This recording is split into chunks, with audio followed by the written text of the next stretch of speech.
अस्सलाम वालेकुम। कैसे हैं आप सब? I hope you all are doing well. आज के इस वीडियो में हम गोल्ड मार्केट का वीकली एनालिसिस करेंगे और देखेंगे कि कमिंग वीक में गोल्ड मार्केट बुलिश रहेगी, बेरिश रहेगी। जैसे कि आप सबको पता है कि आने वाला वीक साल का पहला वीक, नया मंथ, नया वीक है। सो इसमें हमें अच्छे से एनालिसिस करना पड़ेगा। आप लोग भी अच्छे से सुने और देखें कि नेक्स्ट ईयर हम कैसे प्रॉफिटेबल ट्रेडर बन सकते हैं। अगर 2023 में आपने लॉस किया है तो घबराने की कोई बात नहीं। 2024 इंशाल्लाह हम सब लोगों के लिए एक प्रॉफिटेबल होगा। ठीक है। एनालिसिस स्टार्ट करने से पहले अगर अभी तक आपने हमारा चैनल सब्सक्राइब नहीं किया, सब्सक्राइब कीजिए, लाइक कीजिए और अपनी फॉरेक्स की दुनिया में शेयर करना ना भूलिएगा। इसी के साथ साथ जैसे कि आपको पता है कि हम सिर्फ वीकली एनालिसिस, उसके बाद डेली एनालिसिस में एंट्रीज भी आपको बताते हैं जो कि 100% प्रॉफिटेबल होती हैं। अगर मैं आपको कुछ ही एंट्रीज बताऊं जो कि मैंने अपने वीकली एनालिसिस में आपको दिखाई हैं, बताई हैं और उसने 100% वर्क किया है और 1 रेशो के साथ हमने 5-5 की ट्रेड्स एग्जीक्यूट की हुई हैं। और ये वही सब ट्रेड्स हैं जो कि हमने आप सबको लाइव डेली एनालिसिस और वीकली एनालिसिस में विद पीएनएल्स लगा के एग्जीक्यूट करना भी बताया हुआ है।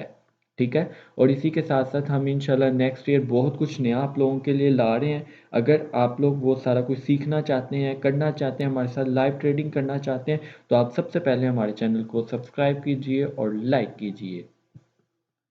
जी, तो अपना एनालिसिस स्टार्ट करने से पहले ज़रा एक बार फॉरेक्स फैक्ट्री पे नज़र मार लें। मंडे को हैप्पी न्यू ईयर है, 1 जनवरी साल का पहला दिन है तो मार्केट क्लोज रहेगी। ठीक है। उसके बाद ट्यूसडे को अगर हम देखें तो यूरो की कोई ख़ास न्यूज़ नहीं है।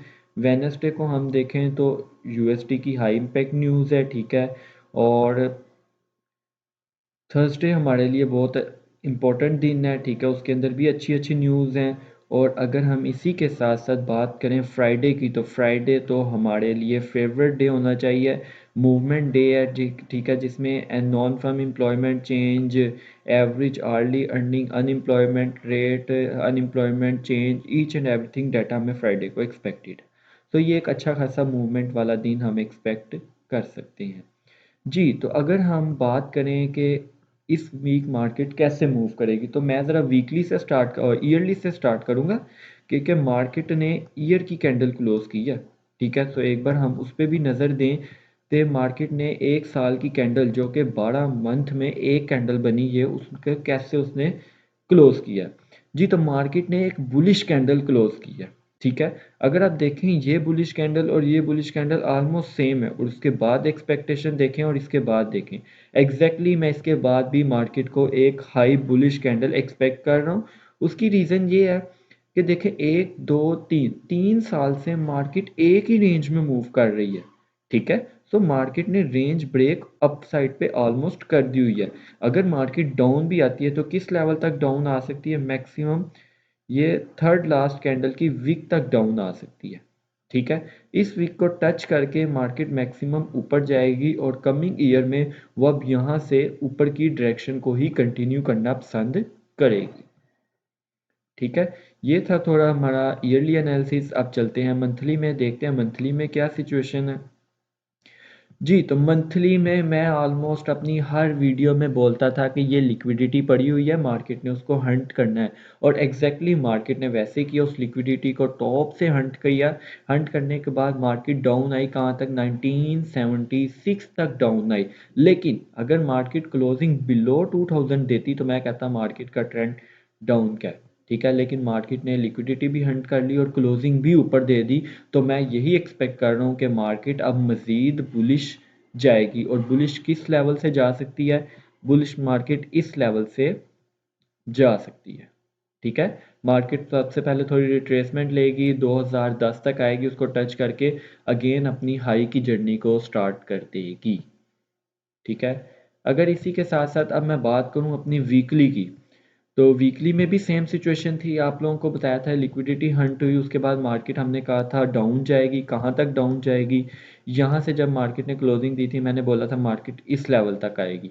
ठीक है। लेकिन मार्केट ने उस लेवल से पहले ही थोड़ा यू टर्न ले लिया और ऊपर की डायरेक्शन पे जाना स्टार्ट कर दिया और उसकी क्लोजिंग इस तरह की दी है। अगर मार्केट इसको एक प्रॉपर बेरिश कैंडल क्लोज कर देती ना तो मैं कहता कि मार्केट अब इस लेवल तक आएगी, लेकिन मार्केट ने बेरिश कैंडल क्लोज नहीं की।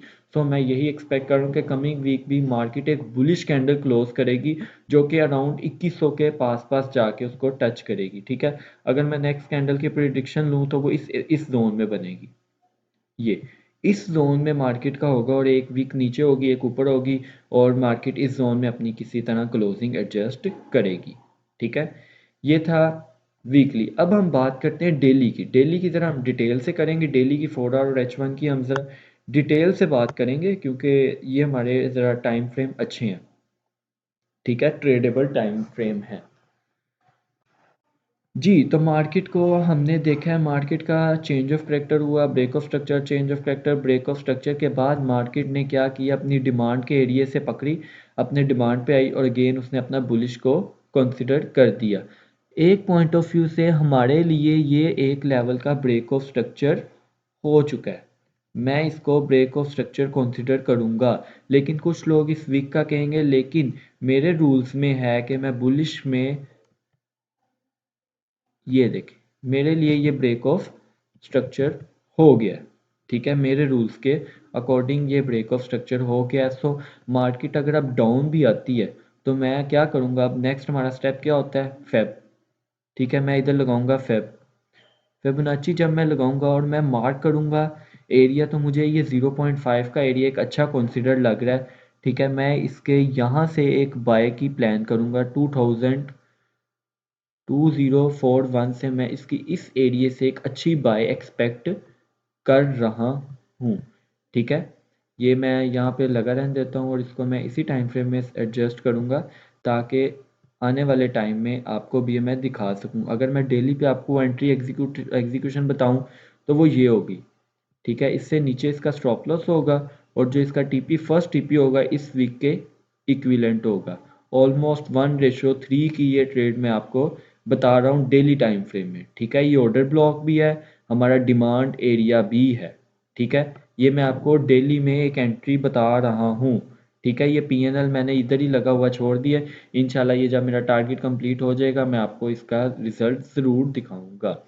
अब अगर मैं बात करूँ अपने 4 आवर टाइम फ्रेम की, तो 4 आवर टाइम फ्रेम में मेरे पास एक सपोर्ट बिकम रेजिस्टेंस का एरिया बहुत प्यारा रेडी हो रहा है। ठीक है, वो सपोर्ट बिकम रेजिस्टेंस का एरिया ये है।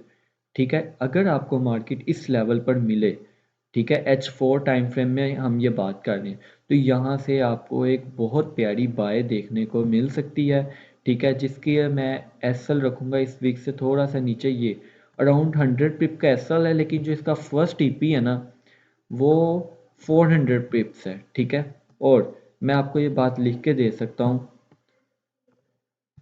I will make around 200 पिप्स profit from this trade.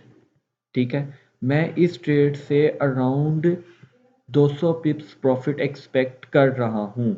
ठीक है, ये भी मैं यहीं पे आपको इसी टाइम फ्रेम में एडजस्ट करके दिखा रहा हूँ, और जब ये भी मेरी एंट्री एग्जीक्यूशन होगी ये भी मैं आपको ज़रूर दिखाऊंगा। ठीक है, इसी के साथ साथ अब चलते हैं हम अपने 1 आवर टाइम फ्रेम में, मेनली डेली टाइम फ्रेम, जिसमें जो डेली ट्रेडर होता है, जिन्होंने डेली कुछ ना कुछ मार्केट से प्रॉफिट लेना होता है, उसको एग्जीक्यूट करना होता है, उसके लिए ये टाइम फ्रेम बहुत ही ज़्यादा इम्पोर्टेंट है। जी, तो 1 आवर टाइम फ्रेम में मार्केट ने एक बहुत ही अच्छा हेड एंड शोल्डर का पैटर्न बनाया है। वो कैसे एग्जीक्यूट हुआ है, लाइक मैं आपको दिखाऊं तो ये head, shoulder, head, this, breakout, retest. ठीक है, इसकी यहाँ से हमें एंट्री एग्जीक्यूट करनी चाहिए थी। इसका स्टॉप लॉस होना चाहिए था इस जोन से ऊपर, और जो इसका टारगेट होना चाहिए फर्स्ट, वही जो H4 में मैंने आपको सपोर्ट बिकम रेजिस्टेंस का एरिया बताया है। सपोर्ट बिकम रेजिस्टेंस का एरिया बताया, जो कि ऑलमोस्ट ये बनता है। ठीक है, यहाँ तक मैं इस एंट्री को एक्सपेक्ट कर रहा हूँ। ठीक है, मार्केट यहाँ तक डाउन आएगी और अराउंड हमें 200 पिप्स प्रॉफिट देगी, लेकिन ये एंट्री हमने क्यों नहीं ली? क्योंकि weekly closing, monthly closing, yearly closing तो मार्केट एक gap up gap down open हो सकती है। इस वजह से हमने ये एंट्री नहीं ली और ना इसको होल्ड किया है। ठीक है, थोड़ा सा प्रॉफिट 15 मिनट टाइम फ्रेम में लिया और ट्रेंड को क्लोज कर दिया। इसके अलावा मार्केट यहाँ पे एक ट्रेंड लाइन भी बना रही है। ठीक है, सो मैं तो मार्केट की इस ट्रेंड लाइन के ब्रेकआउट पे एंट्री को ज्वाइन कर लूँगा। सो आप लोग भी ज़रूर इसको करिएगा। ठीक है, जैसे ही मार्केट इस ट्रेंड लाइन को ब्रेकआउट करे, ठीक है, ब्रेकआउट करे, मार्केट ने क्या किया, इस ट्रेंड लाइन को ब्रेकआउट किया, यहाँ तक आई, उसके बाद दोबारा जाएगी इस लेवल को रीटेस्ट करने। जैसे ही मार्केट इस लेवल को रीटेस्ट करने जाए, आपने इधर से सेल की एंट्री एग्जीक्यूट कर देनी है इस लेवल तक के लिए, और उसका स्टॉप लॉस इससे बिल्कुल छोटा सा रखना है। ठीक है, जैसे आप ही ये रखेंगे, उसके अलावा आपको ये भी एंट्री अराउंड 150 पिप्स प्रॉफिट दे के ज़रूर जाएगी।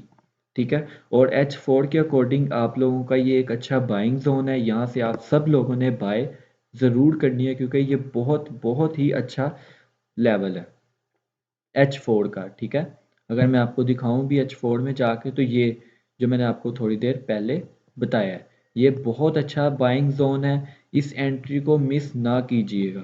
ठीक है, सपोर्ट बिकम रेजिस्टेंस का लेवल एटलीस्ट कुछ भी नहीं ना, तो आपको ये लेवल यहाँ तक तो ज़रूर प्रॉफिट दे के जाएगा। ठीक है, अगर इसने अपना ट्रेंड डाउन का भी स्टार्ट करना है ना, तो एटलीस्ट मार्केट यहाँ से यहाँ तक ज़रूर आएगी, जो कि अराउंड देखें 230 पिप्स बनते हैं, और मैंने 200 पिप्स प्रॉफिट की गारंटी दी है इस ट्रेड में। आई होप आपको ये मेरा एनालिसिस अच्छा लगा होगा। अगर आपको अच्छा लगा है, हमारे चैनल को सब्सक्राइब कीजिए, लाइक कीजिए और अपने दोस्तों के साथ शेयर कीजिए। मिलते हैं अगली वीडियो में, तब तक के लिए अल्लाह हाफिज़।